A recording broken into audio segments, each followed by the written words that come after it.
पंडित जी उम्र के उस पड़ाव पर पहुंच गए हैं जहां से पीछे मुड़कर देखने पर यादों और अनुभवों के ऊंचे ऊंचे टीले नजर आते हैं। गुजरे हुए अनगिनत वसंत और पतझड़ नजर आते हैं। अपनी गलतियां समझ आती हैं तो बहुत सारे पलों की मीठी यादें गुदगुदाती भी हैं। अब पंडित जी सोचते हैं कि अगर वक्त रहते जिंदगी की समझ और जीने का सलीका आ गया होता तो शायद और बेहतर तरीके से जी लेते। लेकिन जो बीत गया उसका क्या कर सकते हैं। अब तो जो और जितना बचा है उसी को संभाल के सही से रख लें तो सुकून से आंखें बंद कर पाएंगे। इधर उनके ब्लॉग के जरिए कई तरह के लोग उनसे जुड़ रहे हैं। कई दूसरे ब्लॉगर्स भी संपर्क में आने लगे हैं जो बिल्कुल अलग विषयों पर लिखते हैं। पंडित जी को नए नए लोगों से ये जुड़ाव और उनके जरिए मिलने वाली जानकारियां काफी भा रही हैं। उनके मित्र ब्लॉगर्स ने एक योजना बनाई कि क्यों ना सभी लोग वास्तविक दुनिया में भी मिलें, एक दूसरे से परिचित हों, क्योंकि अभी तक वे सिर्फ एक दूसरे को इंटरनेट से ही जानते थे। लगभग सभी को यह विचार बहुत पसंद आया। तय हुआ कि एक खास दिन पर एक शहर तय करके सब वहां पहुंचेंगे और एक मिलन समारोह किया जाएगा। पंडित जी भी इस कार्यक्रम में पत्नी के साथ शिरकत करने के लिए बहुत उत्साहित थे। उनके शहर से एक युवा ब्लॉगर भी थे जिन्हें इस कार्यक्रम के लिए निमंत्रण मिला था और वे पंडित जी के साथ ही ट्रेन से इस कार्यक्रम के लिए जाने वाले थे। सभी सुनने वालों को बता दें कि ये है गीता ज्ञान जिसे आप सुन रहे हैं। अब वापस पंडित जी की तरफ आते हैं। जब पंडित जी इस महाशय से रेलवे स्टेशन पर मिले तो उन्होंने बड़ी गर्मजोशी से पंडित जी का अभिवादन किया। इस युवक का नाम रोहित था। पंडित जी और उनकी पत्नी को भी इस जोशीले लेकिन सभ्य युवा से मिलकर खुशी हुई। ट्रेन में बैठते ही जो रोहित की बातें शुरू हुई तो सीधे कार्यक्रम स्थल पर पहुंचकर ही खत्म हुई। इन बातों में उसकी अब तक की जीवन कथा से लेकर उसकी अब तक की तमाम उपलब्धियों की दास्तान भी थी। रोहित ने अपनी कहानी कुछ इस तरह से सुनाई। रोहित का जन्म एक मध्यम वर्गीय परिवार में हुआ था जहां बहुत तंगी तो नहीं थी लेकिन हर खर्च बहुत सोच समझ कर होता था। बकौल रोहित वो पढ़ाई में बहुत तेज था और छोटी उम्र से ही ट्यूशन पढ़ाने लगा था। उसका कहना था कि उसने अपनी पढ़ाई का खर्च एक उम्र के बाद खुद ही उठाया था। फिर उसने स्कूल से निकलकर पढ़ाई छोड़ दी क्योंकि उसे लगता था कि कॉलेज की पढ़ाई इंसान को सिर्फ किताबी ज्ञान दे सकती है, जिंदगी जीने का हुनर नहीं सिखाती। इसीलिए उसने छोटी छोटी नौकरियां करना शुरू किया और दुनिया में जीने के तौर तरीके सीखने लगा। रोहित ने बताया कि उसने कम वक्त में ही खूब पैसे कमा लिए थे और उसके घर में उसकी वजह से वो खुशहाली आ गई जिसके सपने वो लोग हमेशा देखते आ रहे थे। फिर रोहित ने बताया कि उसने नए हुनर सीखे, 2 विदेशी भाषाएं सीखी और भी बहुत कुछ सीखा। फिर उसने जब इंटरनेट की दुनिया में कदम रखा तो यहां भी अपनी पहचान बहुत जल्द बना ली। उसे इस बात का बड़ा गर्व था कि इस कार्यक्रम में भी वो सबसे कम उम्र है। रोहित की बातों में बस अपना ही जिक्र था।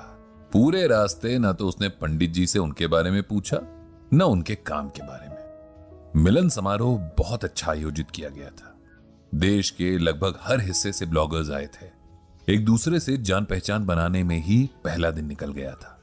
अगले दिन सबको अपनी रुचि के विषय पर थोड़ा थोड़ा बोलने का समय दिया गया था ताकि लोग और अच्छे से एक दूसरे को समझ सकें।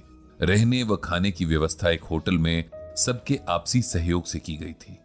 अगले दिन पंडित जी नाश्ता करने के बाद होटल के लॉन में टहल रहे थे कि तभी वहां रोहित आ गया। वो हमेशा की तरह बहुत जोश में था।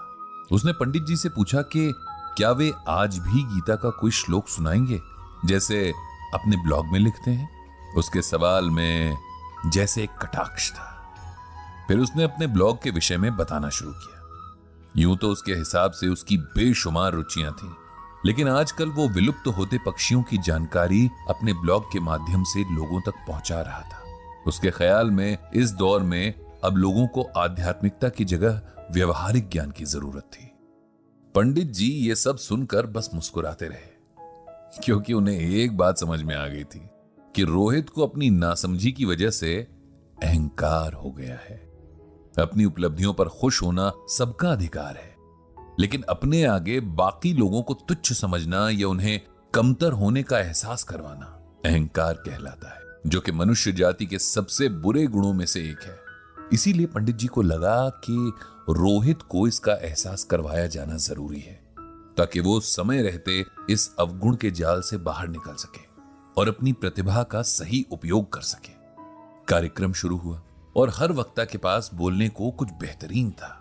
किसी के पास गांव देहात के किस्से तो किसी के पास किताबों की दुनिया की जानकारी, कोई कानून का ज्ञाता तो कोई कवि, किसी के पास दुनिया घूमने के अनूठे अनुभव तो किसी के पास इतिहास की गहरी जानकारी। हर कोई अलग अलग संघर्षों से तप कर बना हुआ, जिसे वो बयां नहीं कर सकते थे, लेकिन सब जानते थे कि बिना जीवन के उतार चढ़ाव देखे लोग इतने अनुभव नहीं समेट सकते। इसी तरह पंडित जी की भी बारी आ गई। जीवन में कम ही मौके आए थे जब पंडित जी ने किसी मंच से लोगों को संबोधित किया था। दोस्तों की महफिलों में बात करना या ब्लॉग लिखना एक अलग बात थी। यहां एक अलग ही संकोच उन्हें महसूस हो रहा था, लेकिन उन्होंने साहस करके बोलना शुरू किया। संबोधन के बाद जो उन्होंने कहा वो इस तरह से था। आप सबके अनुभवों और जानकारियों को सुनते हुए मैं खुद को बहुत खुशकिस्मत मान रहा हूं कि आज यहां आपके बीच बैठा हूं। मेरे पास बताने को कोई किस्सा नहीं कि आप लोग हैरान हो, न कोई जानकारी कि आपको चकित कर सकूं। मैंने अभी तक एक बहुत साधारण सी जिंदगी जी है, जिसमें दाल रोटी की फिक्र और जिंदा रहने की जद्दोजहद है। रुचि के नाम पर बस एक ही है कि पढ़ने का शौक रहा, जो उम्र के साथ धार्मिक किताबों की तरफ ज्यादा हो गया। जो थोड़ा बहुत सुना, पढ़ा और समझा वो सबके साथ बांट लिया। ये तो आप जैसे लोगों का बड़प्पन है कि मेरे अधकचरे ज्ञान को भी सम्मान दिया और अपने बीच उठने और बोलने का मौका दिया। इसके लिए मैं आप सभी का शुक्रगुजार हूं। अब क्योंकि सभा का नियम है कि अपनी रुचि के विषय से कुछ सुनाना जरूरी है, तो मैं श्रीमद् भगवद गीता का यह श्लोक आप सबको सुनाना चाहता हूं। प्रकृतेः क्रियामाणानि गुणैः कर्माणि सर्वशः अहंकार विमूढ़ात्मा कर्ताहम इति मन्यते। इस श्लोक का अर्थ यह है कि संसार की सभी गतिविधियों को प्रकृति के गुणों द्वारा किया जाता है, लेकिन अज्ञान में आत्मा शरीर के साथ झूठी पहचान से बहकती है, खुद को कर्ता मानने लगती है। यहां भगवान श्री कृष्ण अर्जुन को समझा रहे हैं कि संसार के सभी कर्म प्रकृति द्वारा पहले से तय हैं। कौन क्या करेगा, कैसे करेगा, ये प्रारब्ध में बहुत पहले लिखा जा चुका है।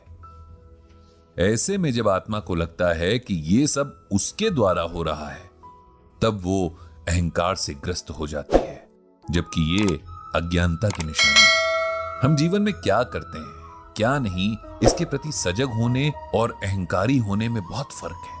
अपने कर्म के प्रति सजग होना हमें सफलता और शांति देता है, लेकिन उसके प्रति अभिमान या अहंकारी होना हमें दुख देता है, अपमानित भी करवाता है।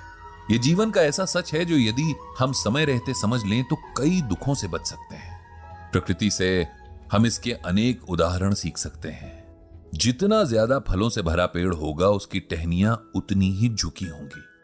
विनम्रता सबसे बड़ा गुण है, यह हमें सही मायनों में इंसान बनाती है। पंडित जी द्वारा इस श्लोक की सुंदर व्याख्या सुनकर सबका मन प्रसन्न हो गया। शायद रोहित को भी उसके अहंकार का एहसास हो गया, यह हो सकता है ना भी हुआ हो, लेकिन जिसने भी इस श्लोक को एकाग्रता से सुना, इसका अर्थ और संदेश समझ गया था। इस तरह बहुत सारे अनुभवों और ज्ञान के साथ यह मिलन समारोह समाप्त हुआ। वापसी में रोहित एक बार फिर पंडित जी के साथ ही था, लेकिन इस बार वो उनसे गीता ज्ञान समझाने का आग्रह कर रहा था। पंडित जी ने मन ही मन भगवान श्री कृष्ण और भागवत गीता को प्रणाम किया और सबकी बुद्धि प्रकाशित करने की प्रार्थना भी की। तो ये था गीता ज्ञान का एक और एपिसोड, जिसे आपने सुना